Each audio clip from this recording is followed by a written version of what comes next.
Distintos sectores hablan como solución el tener un gobierno de transición que llevaría a realizar las reformas que se demandan, entre ellas la reforma electoral y de partidos políticos que ha llevado a la reelección por más de 2 veces a alcaldes y sobre todo diputados.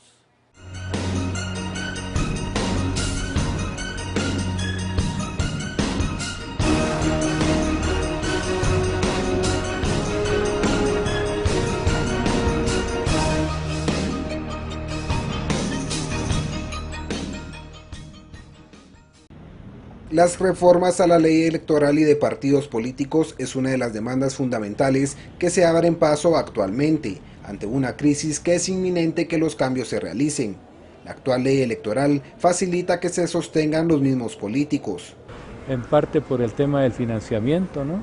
Que esta ley, la que actualmente vigente, permite que los que tienen más dinero tengan partidos más fuertes, hagan más propaganda, y no permite realmente que participen otros así en condiciones más o menos equitativas. También actualmente no hay una regulación de la propaganda, de la publicidad, del acceso a los medios, especialmente el acceso a la televisión.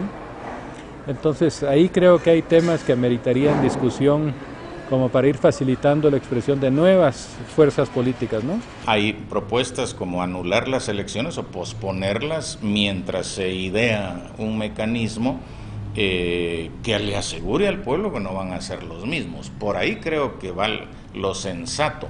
Lo que pasa es que este mecanismo hay que crearlo, hay que idearlo, que sea legal, pero que sea legal y que sea legítimo moralmente, porque ese es el problema, la legalidad no basta, la legalidad sin legitimidad ética y moral no vale un centavo, como no la vale aquí.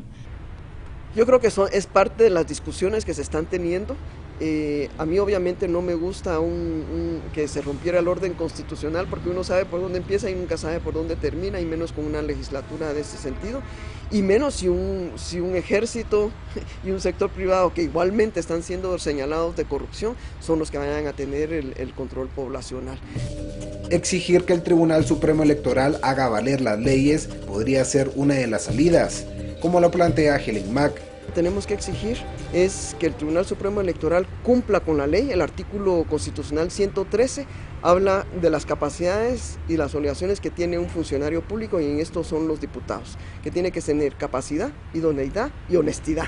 Y sabemos nosotros que precisamente el Congreso lo que se ha caracterizado es por no tener esa honestidad. Por eso decía que tiene que aplicar ese artículo constitucional. En la ley específica también le da esa potestad al Tribunal Supremo Electoral, incluso de cancelar a los partidos políticos que hayan rebasado el techo de campaña. Además, evitar que diputados, alcaldes y funcionarios de largo recorrido que han sido señalados de corrupción y favores políticos participen. Hay otro elemento que se está discutiendo también, que es la posibilidad de que se pueda cancelar algunos de los grandes partidos porque participaron en campañas anticipadas, ¿no? Y según algunas interpretaciones eso significa la posibilidad de suspenderlos, ¿no? Y ellos, al haber ya pagado las multas correspondientes, ya han reconocido que participaron en esa campaña anticipada, ¿no? Si se aplica la ley como debiera de ser y no amañándola y desnaturalizándola, sí se puede impedir la inscripción de muchos candidatos que dejan mucho que decir. Por ejemplo, aquellos candidatos a diputados que ya han sido procesados por corrupción, como es el caso de Rabé, como es el caso de Medrano, como es el caso de Woody Rivera y otros tantos que le han salido, el caso de Galdames, que también está sobornando a periodistas. No les podemos decir que son honestos, pues. Allí, como te digo, no se debe de cumplir la palabra literal, sino que se debe de actuar de acuerdo al espíritu de la ley. Y ese es el empoderamiento que tiene que tener el Tribunal Supremo Electoral para rechazar estas candidaturas. Eso también se traduce a que el Tribunal Supremo Electoral tenga una verdadera autonomía, de la cual no goza para realizar con mayor agilidad las reformas. Hay otros artículos que podrían contribuir a que el Tribunal Supremo Electoral tenga autonomía, porque como digo, al final todo lo resuelve la Corte de Constitucionalidad. Ese es un Tribunal Supremo y que tiene que ver con las elecciones electoral y por lo tanto no debería estar sujeto a la Corte de Constitucionalidad. Se le pueden dar más poderes, y si bien es cierto a lo largo de este periodo, porque las reformas por supuesto son un proceso y por eso la población tiene que mantener esa presión sobre el Congreso y sobre los tres poderes del Estado para evitar que la corrupción siga campeante y que la CICIG haga su trabajo también de ir depurando estas estructuras clandestinas que han funcionado por años y que están enquistadas en el Estado.